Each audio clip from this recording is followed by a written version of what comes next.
প্রিয় বন্ধুরা এবং দর্শকরা, আমরা সকলে জানেন বাজারে প্রচুর জাল ওষুধ বেড়ে গেছে, যেটা মানুষের রোগ নিরাময় ব্যবহৃত হয়। সেই ওষুধ এখন আমরা জীবনের বিষ হয়ে দাঁড়িয়েছে। আমরা জানেন, অনেকে হয়তো মিডিয়া শুনেছেন, প্রচুর জাল ওষুধ বেড়ে গেছে। প্রেশার, সুগার, অ্যান্টাসিড থেকে শুরু করে অ্যান্টিবায়োটিক আসলের সঙ্গে মেশানো হচ্ছে 30% জাল ওষুধ। কলকাতার 4টি ওষুধের কারখানা হানা, রাজ্য ড্রাগ কন্ট্রোলে বাজেয়াপ্ত অন্তত 20 লক্ষ টাকার সন্দেহজনক ওষুধ। এখনও বাজারে ছড়িয়ে কত টাকা জাল ওষুধ তা নিয়ে উদ্বিগ্ন স্বাস্থ্য দপ্তর এবং স্বাস্থ্য আধিকারিকরা। কারণ প্রচুর জাল ওষুধ বেড়ে গেছে। যে ওষুধের সঙ্গে 70:30 অনুপাত একটা বাক্সকে আসল ওষুধের সঙ্গে মেশানো হচ্ছে নকল ওষুধের পাতা। কীভাবে চিনবেন? স্বাস্থ্য আধিকারিকরা বলে দিলেন উপায়। তাই সবাই ভিডিওর শেষ অবধি দেখবেন। ভালো লাগলে লাইক, শেয়ার এবং কমেন্টে মতামত জানাবেন।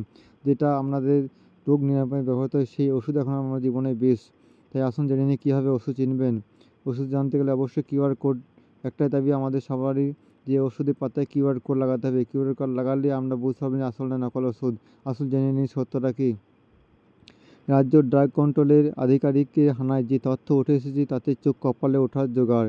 আসল ওষুধের বাক্সের মধ্যে মিশিয়ে দেওয়া হচ্ছে নকল ওষুধ। বিভিন্ন নামী কোম্পানির ওষুধ জাল হচ্ছে বলে খবর। তদন্তকারীদের চোখে ধুলো দিতে 70:30 অনুপাতে মেশানো হচ্ছে ওষুধ। অর্থাৎ একটা বাক্সের মধ্যে যদি 10 পাতা থাকে তাহলে 60টা আসল, 3টে জাল। মঙ্গলবার একযোগে রাজ্যের 4টি ওষুধের কারখানায় হানা দেয় রাজ্য ড্রাগ কন্ট্রোলের আধিকারিকরা। মেহতা বিল্ডিং, গেইয়া trade centre, Gandhi market, Bagri market, দিনভর চলে তল্লাশি। যখন তারা হানা দিয়েছে তখন তাদের সঙ্গে উপস্থিত ছিলেন TV9 বাংলার প্রতিনিধিও। তাদের TV9 বাংলা ক্যামেরায় উঠে আসে চাঞ্চল্যকর তথ্য। এইভাবে যদি জাল ছড়িয়ে পড়ে মানুষের শরীরে বিষাক্ত থেকে বিষক্রিয়া হতে শুরু করবে। তাই সকলেই সচেতন হন এবং আমাদের সকলের দাবি, যাতে প্রতিটা ওষুধের সঙ্গে কিউআর কোড লাগাতে হবে। কিউআর কোড না লাগালে ওষুধ চেনা মুশকিল হয়ে যাবে। প্রচুর কালোবাজারি এবং জাল ওষুধ বেড়ে গেছে।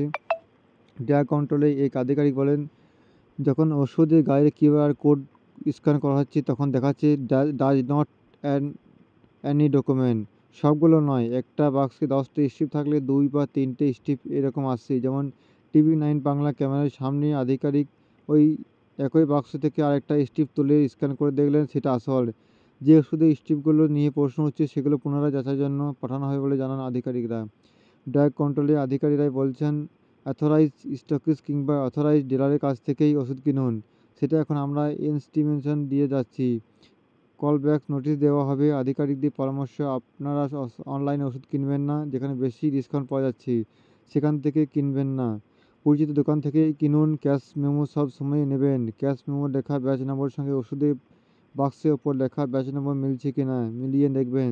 তাই প্রত্যেক বন্ধু দর্শকরা সকলে যখন ওষুধ কেনার আগে আপনার পরিচিত ওষুধ দোকানে ওষুধ কিনবেন এবং অবশ্যই ক্যাশ মেমো নেবেন, যেখানে আপনার ব্যাচ নম্বর লেখা থাকবে। কারণ প্রচুর জাল ওষুধ বেড়ে গেছে। যে ওষুধ আমরা জীবন সুস্থ করার জন্য ব্যবহার হয় সেই ওষুধ আমার জীবনে বিষ হয়ে দাঁড়িয়ে যাবে। তাই বন্ধুরা সকলেই ভিডিও লাইক, শেয়ার করে পাশে থাকবেন এবং আপনারা ওষুধ কেনার আগে সচেতন হয়ে যাবেন। কারণ প্রচুর জাল ওষুধ বেড়ে গেছে। আপনারা সবই বুঝতে পারলেন, শুনলেন। ভালো লাগলে লাইক, শেয়ার এবং কমেন্টে আপনার মতামত জানাবেন।